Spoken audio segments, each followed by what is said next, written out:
रामचरितमानस बालकांड के आज 5वें एपिसोड में आपका स्वागत है। कल मैं किसी कार्यक्रम में गया था, एक मित्र ने पूछा कि आखिर रामचरितमानस के पाठ के पीछे की वजह क्या है। मैंने कहा कि जैसे गोस्वामी तुलसीदास ने स्वांतः सुखाय के लिए, अपने सुख के लिए जो है, और राम की भक्ति दोनों उसमें निहित थी, उसके लिए रामचरितमानस की रचना की थी। तो मैंने भी स्वांतः सुखाय और नई पीढ़ी तक रामचरितमानस के जो पाठ हैं वह पहुंचे और उनके मन स्थिति में श्री राम के आदर्श, उनके चरित्र का जो है पैठ हो, ताकि दुनिया में शांति, उनके व्यक्तित्व के निर्माण आदि में जो है वह सहायक हो सके। तो मैं आगे बढ़ाता हूं। जय श्री राम। मुद मंगल संत समाजू, जो जग जंगम तीरथ राजू, राम भक्ति जह सुर सरिधारा, सरसई ब्रह्म विचार प्रचारा। अर्थात संतों का समाज आनंद और कल्याण में है, जो जगत में चलता फिरता तीर्थराज यानी प्रयाग है, जहां उस संत समाज रूपी प्रयाग में राम भक्ति रूपी गंगा की धारा है।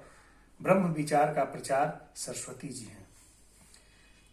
विधि निषेधमय कलिमल हरनी, कर्म कथा रविनंदनी वरनी, हरिहर कथा विराजति बेनी, सुनत सकल मुद मंगल देनी। अर्थात विधि और निषेध, यह करो और यह न करो रूपी कर्मों की तथा कलयुग के पापों की हरने वाली सूर्य तनया यमुना जी और भगवान विष्णु और शंकर जी की कथाएं त्रिवेणी रूप में सुशोभित हैं, जो सुनते ही सब आनंद और कल्याणों की देने वाली हैं। बटु विश्वास अचल निज धर्मा, तीर्थ राज समाज सुकर्मा, तब ही सुलभ दिन सब देशा, सेवत सादर समन कलेसा। अर्थात उस संत समाज रूपी प्रयाग में अपने धर्मों में जो अटल विश्वास है वह अक्षय वट है, और शुभ कर्म ही उस तीर्थराज का समाज है। वह संत समाज रूपी प्रयाग अब देशों में अब समय सभी को सहज ही प्राप्त हो सकता है। आदर पूर्वक सेवन करने से क्लेशों को नष्ट करने वाला है।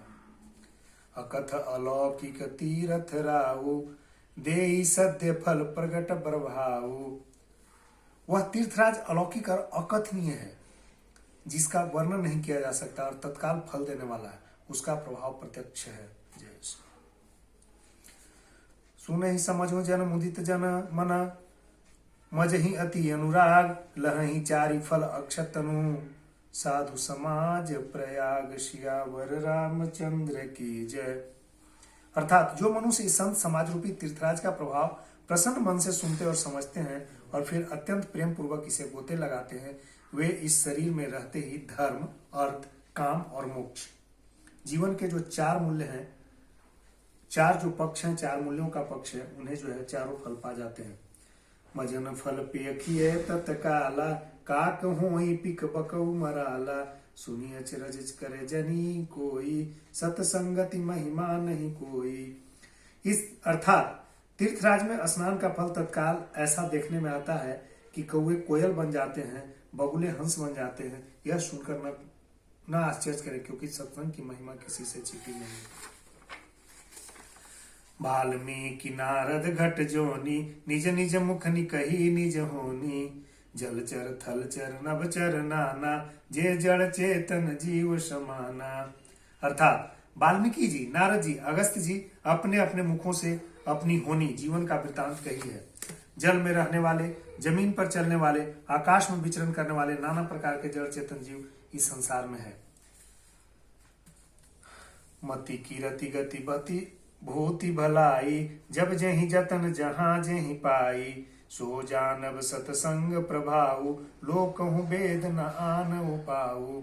अर्थात उनमें से जिनसे जिस समय जहां कहीं भी जिस किसी यत्न में बुद्धि, कीर्ति, सदगति, विभूति यानी ऐश्वर्य और भलाई पाई है, सो सब सत्संग का ही प्रभाव समझना चाहिए। वेदों में, लोक में इनकी प्राप्ति का दूसरा कोई उपाय नहीं है।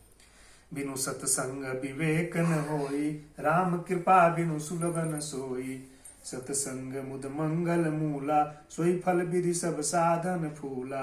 अर्थात सत्संग के बिना विवेक नहीं होता, और श्री राम की कृपा के बिना यह सत्संग सहज में नहीं मिलता। यानी सत्संग, विवेक के लिए सत्संग की आवश्यकता है, और वह विवेक की उत्पत्ति जो है श्री राम की कृपा से ही होती है, जो सत्संग में मिलता है। सत्संगति आनंद और कल्याण की जड़ है। सत्संगति की सिद्धि यानी प्राप्ति, फल की प्राप्ति सब ही फल है और सब साधन तो फूल है। सठ सुधर ही सतसंगत पाई, पारस पारस परस कुधात सुहाई, विधि बस सुजन सुग कुसंगत परही, फनि मनि सब निज गुण अनुसरही। दुष्टविद अर्थात दुष्टविद सत्संगति पाकर सुधर जाते हैं। जैसे पारस के स्पर्श से लोहा सुहावना हो जाता है, सुंदर सोना बन जाता है, किंतु दैव योग से यदि सज्जन कुसंगति में पड़ जाते हैं तो वे वहां भी सांप की मणि के समान अपने गुणों का ही अनुसरण करते हैं।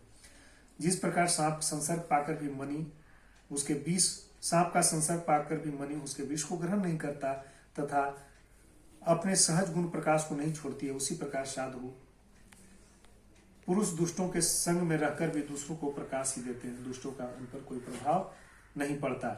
यहाँ पर सत्संगति के गुणों को बताया गया है और कहा गया है कि जो दो तरह के इसमें अर्थ प्रकाशित किए गए। कहा गया कि सत्संगति का असर पड़ता, अगर आप सत्संगति में हैं तो आप कुल मिलाकर के अपने जीवन की उत्तम गति को प्राप्त कर रहे हैं। लेकिन कुछ व्यक्ति तो ऐसे भी होते हैं जो कुसंगति में पड़ने के बावजूद भी अपने आचरणों के बल पर उसका प्रभाव उस पर नहीं आने देते हैं। जैसे उदाहरण के तौर पर तुलसीदास ने कहा है कि सर्प में विष व्याप्त होता है, लेकिन उसी में पाया जाने वाला जो मणि है वह अपने आप में विष मुक्त होता है और दुनिया में प्रकाश फैलाता है। विधि हरिहर कवि कोविद बानी, कहत साधु महिमा सकुचानी, सो मम सन कहीं जात न कैसे, साक बनिक मन गुण गण जैसे। अर्थात ब्रह्मा विष्णु शिव कवि और पंडितों की वाणी की संत महिमा का वर्णन करने में सब चाहती है। वह मुझसे किस प्रकार